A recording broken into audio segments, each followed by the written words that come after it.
Tenemos un contexto de mercado interesante con muchos focos. Hoy poníamos la mirada en ese dato clave macroeconómico en China, ese PIB y ese crecimiento del 4,9% que muestra una ralentización en la segunda potencia económica mundial. Siguen los temores de la inflación sobre la mesa también que preocupa a los mercados y también, por qué no decirlo, la preocupación de otro de estos términos, esta inflación, un crecimiento bajo y una inflación elevada. Son algunas de las cuestiones junto a la actitud, la respuesta que pueden tomar los bancos centrales europeos que vamos a analizar, a indagar en los próximos minutos. Lo vamos a hacer con Gabriel López, CEO de Inverdif Asesores EAF. Gabriel, muy buenas tardes. Muchísimas gracias por acompañarnos estos minutos. Muchas gracias, Marta, por la invitación. Gabriel, como decía, tenemos muchos frentes sobre la mesa. Estamos ya en el mes de octubre, muchos ya poniendo la mirada en el esperado rally navideño, a puntito de cerrar un año 2021 que, bueno, no vamos a decir que ha sido más turbulento que el 2020, pero desde luego ha habido muchísimas curvas en toda esta montaña en la que nos hemos estado moviendo en los mercados. Ahora mismo la inflación es una de las palabras clave. Podríamos decir quizás que ha sido la palabra por excelencia que va a marcar los mercados este 2021. Yo creo que cuando terminemos el año, si decimos cuál ha sido la palabra más destacada, una de ellas sin duda va a ser la inflación. Ahora mismo, desde Inverdif, ¿cuáles son las perspectivas que estás manejando vosotros?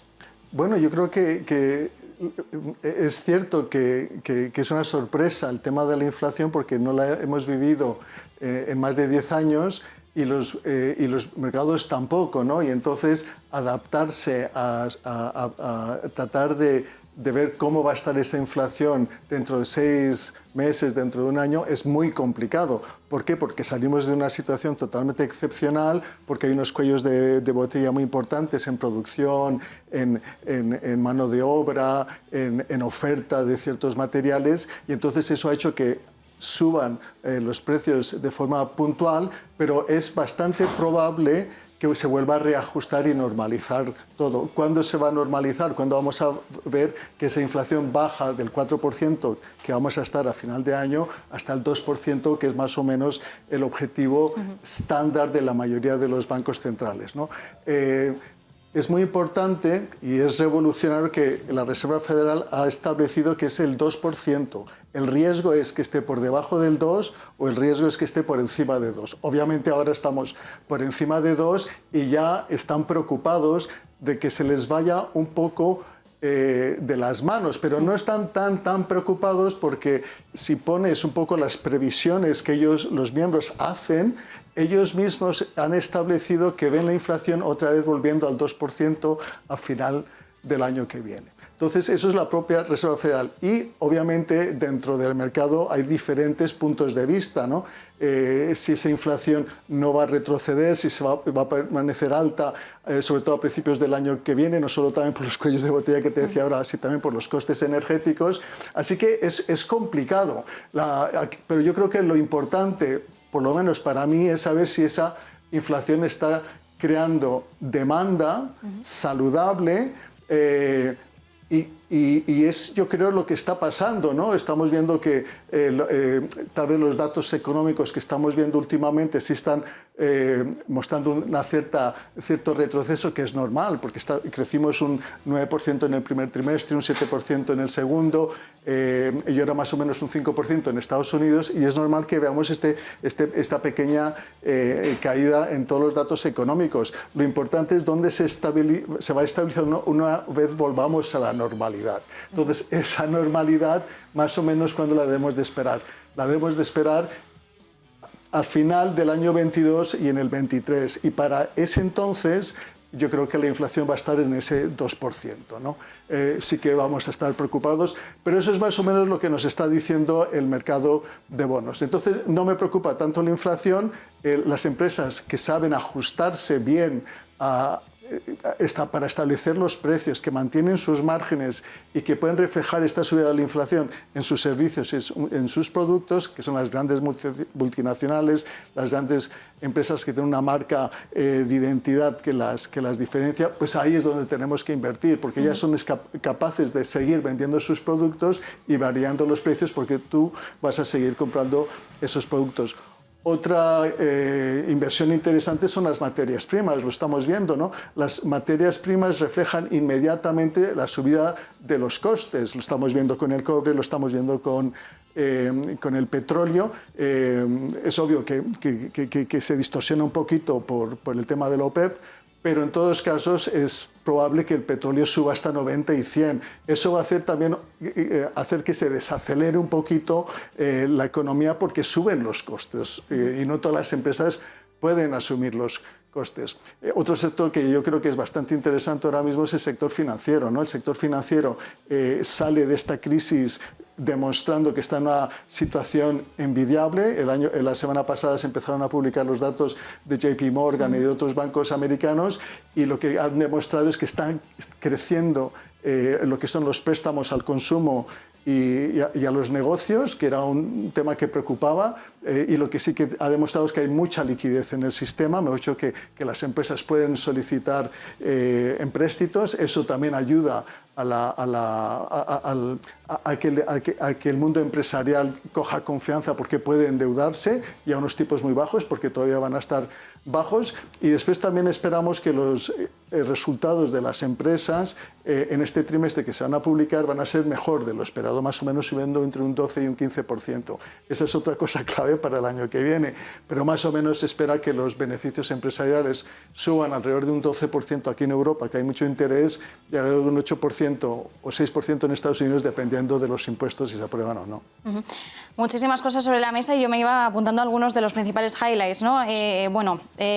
Creando sobre todo una demanda saludable, es lo que decías, Gabriel, respecto a lo que está ocurriendo ahora mismo con la inflación.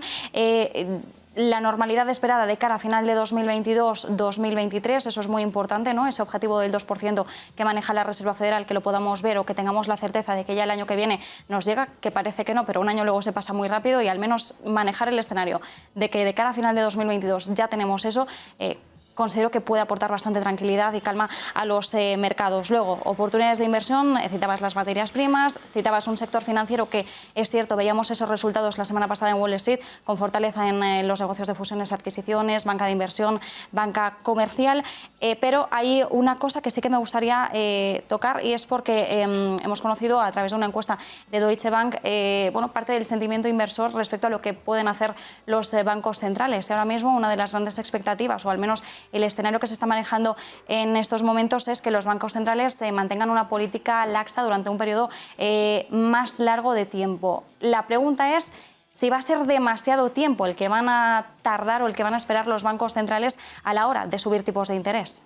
Bueno, creo que ya la Reserva Federal ha lanzado el mensaje de que es muy probable que suba los tipos de interés a mediados del año que viene. Otra cosa es si lo hacen o no, porque solo pueden subir tipos de interés si la inflación está por encima del 2%. Y después está el Banco Central Europeo, que sí que es verdad que ha lanzado señales diciendo que va a permanecer a la expectativa y que no se va a adelantar antes de que empiecen a tener inflación. Pero sí que es cierto que el mercado de bonos, sobre todo europeo, la semana pasada, por primera vez en el 10 años en el que hace una cotización de lo que va a ser la inflación, sí que ve la inflación en el 2% en el año 23 o en el año 24.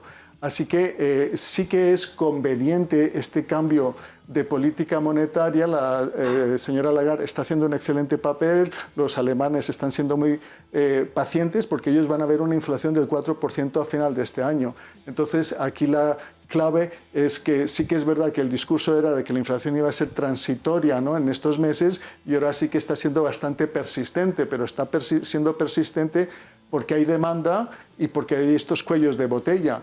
Otra cosa es cómo vamos a estar a mitad del año que viene, porque lo importante es que las economías permanezcan creciendo. Ahora mismo estamos creciendo y tenemos que estar tranquilos. Otra cuestión es si vamos a estar creciendo a unas tasas medias del 3% en el 23 y en el 24. Una última cuestión, Gabriel, porque como siempre nos quedamos sin tiempo y ya sabemos que esto podríamos estar largo tendido charlando de ello, pero como mencionamos, los resultados empresariales que estamos viendo ahora por parte del tercer trimestre de 2021, decías que realmente estamos viendo, la esperanza es que tengamos unos resultados de un tercer trimestre mejores de lo esperado, pero más allá de lo que nos digan las empresas, de las cuentas que están cerrando ahora, ¿qué mensajes debemos esperar de cara al próximo trimestre? Bueno, yo creo que se mantengan los márgenes, ¿no? Es lo importante. La pregunta que hay que hacer es cómo afecta la inflación a su cuenta de resultados. El coste del dinero es muy importante porque está subiendo el coste del dinero y cómo va a afectar en el medio y largo plazo a estas empresas. Pero por el momento, por lo que estamos viendo, las empresas lo están gestionando mejor de lo que el mercado pensaba, porque están publicando resultados al alza de lo que el mercado esperaba de ellas. No suele ser el caso, ¿no? Porque normalmente al final son o como se esperaba o menores, y que hayan sido de esta forma tan consistente al alza durante tantos trimestres. Ahora estamos en una encrucijada, pero sí que sería interesante ver cómo va a ser el final de año. En todos casos, para el año que viene, porque ya nos estamos posicionando para el año que viene, sí que las carteras tienen que ser un poquito más defensivas, menos sensibles a la volatilidad, menos sensibles a los índices y más sensibles a negocios propios de ellos, ¿no? Aparte de todo lo que te he comentado, el sector de biotecnología, yo creo que es otro sector que está barato, el sector bancario está barato, que te lo he recomendado, el sector de energía está barato, el sector financiero está barato, contra su media histórica de largo plazo, y el sector de salud y la biotecnología tiene un gran potencial en Estados Unidos, pero curiosamente en China también lo está. Así que China, a pesar de estas noticias de crecimiento económico menor de lo esperado, sí que hay sectores que tienen un potencial muy interesante para invertir en él. Pues nos quedamos con todas estas oportunidades de inversión y sobre todo con todo el análisis, ¿no? de una de las cuestiones principales que tenemos ahora mismo sobre la mesa en el mercado, que es la inflación, y sobre todo todo lo que pueda detonar de por sí, todas las actuaciones que podemos ver por parte de los bancos centrales, también el escenario que puedan manejar en base a esa inflación las distintas empresas, los movimientos que podamos ver en renta fija. Gabriel López, CEO de Inverdiff Asesores EAF, muchísimas gracias. A ti.